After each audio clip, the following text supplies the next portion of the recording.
10 رمضان اس عظیم شخصیت کا یوم وصال ہے جو اسلام کے قیام کی عینی شاہد، اولین حامی رسالت، پشت پناہ نبوت، والدہ بطول، زوجہ رسول، عطائے ربانی، زینب و کلثوم حسین و حسن کی نانی، اسلام کی خاتون اول گویا حوا کی ثانی، جنت مکانی، تبلیغ کی وجہ روانی، ہم سفر فخر موجودات، جن کے شوہر نبی خدا، رفیق حیات مصطفیٰ، جن کی بیٹی ام حبیبہ،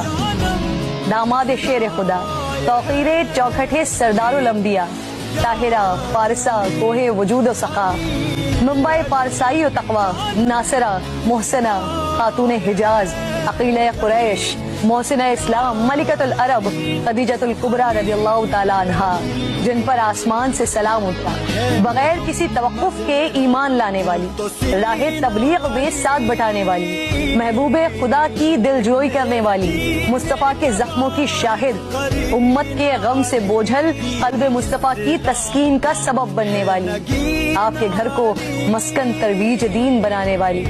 پاک اولاد کے ذریعے طعنہ ابتر سے بچانے والی وہ زوجہ جنہوں نے آپ صلی اللہ علیہ وآلہ وسلم کی رفاقت میں سب سے زیادہ عرصہ گزارا۔